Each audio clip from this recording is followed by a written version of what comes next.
Good evening, everybody. Thanks so much to everybody for coming out tonight. Those of you who are here in favor of the pilot project, those of you who are here opposed to it, those of you who find some things about it you like, some things you want to change, and a special good evening to those of you who wandered in here with something else to talk about tonight other than this project. Let me thank the board for taking up this item tonight on behalf of the community, and let me give a special thanks to Damien Newton on the board, who wrote the other day an appeal for civility as we discussed this item, and asked that we as a neighborhood have a conversation, because I hope that that's what we'll be able to do tonight, to discuss this. For those of you who haven't lived the 3-year history of this project, let me just explain to you how we got to the moment of time that we're in. When I was running for office, during my first year in office, one of the things I heard most frequently from people in Mar Vista was that they have been excited about the way the neighborhood developed an identity and began to transform when the fabulous farmers market started. But they wanted to see more of that. I heard from parents who told me that they didn't feel safe taking their kids to Venice Boulevard, and I heard from seniors who said they were concerned about crossing the street. And when Mayor Garcetti came to me during his first year and said, I'm launching a Great Streets initiative and picking one street in each council district that we can help make into a beautiful main street to showcase, he asked me which street I thought would be appropriate. And I said Venice Boulevard in downtown Mar Vista. And we began then several months of extensive outreach to get feedback from people. No, liar. To get feedback from people on how to shape this program. And what it did is it gave us a roadmap that had us start installing and helping fund and promote a series of murals on the boulevard that launched us into improving and smoothing some of the sidewalks, with more to come, which had us install upgraded bus shelters, some with Wi-Fi, that had us install 4 new pedestrian activated crossings. And then it also led us to put in a protected bike lane, which was one of the #1 things that we heard about during the outreach. There was an intent to this program. I'm not going to hide the ball. There was a very clear intent to slow speeds as they go through downtown Mar Vista. We have seen around the country and around the world that you can slow speeds and make things safer without causing tremendous congestion. Sometimes it takes a little bit of time to work, and then it does.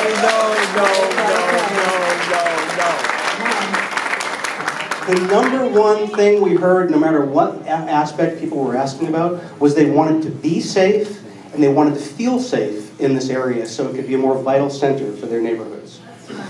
So folks said, hey, Culver City has this, Venice has it, South Pasadena has it, West Hollywood has it, Manhattan Beach has it. Why can't we have it here too in Mar Vista?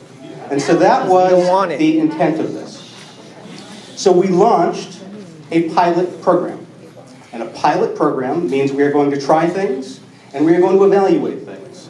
There are some things that may stay, there are some things that may go, there are some things that may get changed.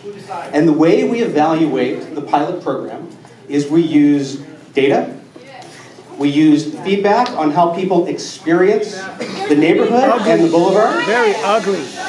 I'm going to be staying here tonight to listen to every person here, and I'd like an opportunity to say my piece as well, if I might. Put that down, please. That we're going to use actual data, we're going to find out how people experience the boulevard, and we're going to get feedback, and we are going to listen. Tonight is one of those opportunities to listen. Now, I have been listening since this went in. I've been driving this street 6 to 8 times every day, walking it, cycling it, pretty much every week, and I have been listening.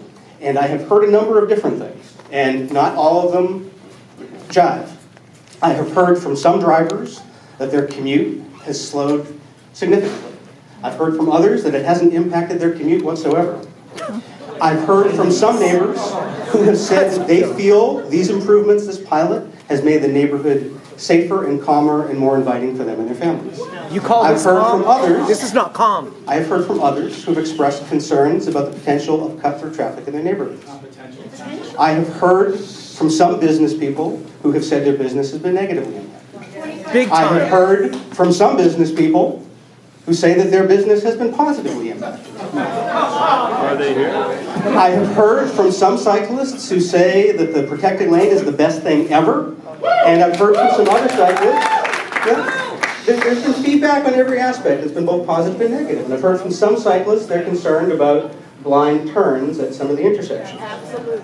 I've heard from seniors that they feel the new configuration is much safer for them. And I've heard from some folks who shop that the parking arrangement is somewhat confusing. We have heard all of that, and we are listening to that, and we are going to match it with data. We're going to have a meeting where the first round of data, after it's crunched, will be presented on the 22nd. Oh. We'll begin to make some changes and improvements at that time. Oh, shit. Let me just tell you, though, about not just what I've heard, but where I've heard it. I've gotten all the emails. I've seen the Nextdoor posts. I've seen the social media. I've gotten the notes slipped in the mailbox at my house. I've got the homophobic slurs. And I've got a couple threats. That's a low But that's okay. My job is to take it. My job is to listen to what the real concerns are behind it and try to address them. I have heard all those voices. At the same time, I have heard, as I have walked the street, kids cycling saying this is now the safest street in Los Angeles.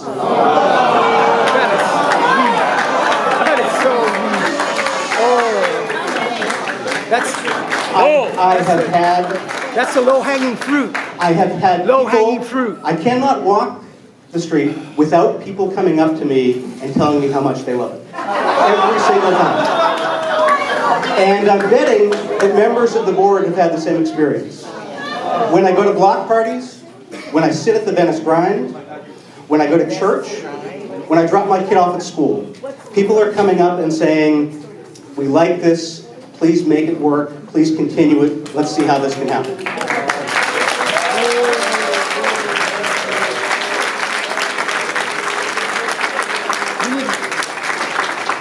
As we evaluate this project, I have a couple specific obligations. I have to listen not just to the loud voices, and I hear them loud and clear, but I also have to listen to the quiet voices. I actually have to go out, as I do, and I stop people in the park, or I stop people at the Venice Grind, or I stop people in church, or at Alana's, and I ask them what they think. I also need to ask our seniors, and I need to ask our kids what they think.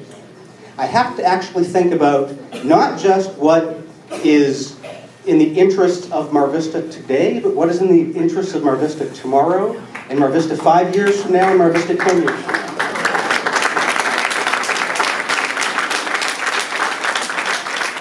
This is a community, as we all know, that is dramatically changing. There are many more young families in this community than there were 5, 10, 20 years ago, dramatically more. And we have to ask ourselves, what is the best way to make a safe, welcoming, inviting place for the next generation? What investments and choices do we have to make as policymakers, as decision makers, as neighborhood representatives for the next generation? And that's one of the things that we have to think of as we go through this too. So I very much look forward to the board's deliberations tonight. Thank you for the privilege. I very much look forward to everybody's comments tonight, whether we agree or disagree, whether your feedback is gentle or not so gentle. I welcome it, and I'm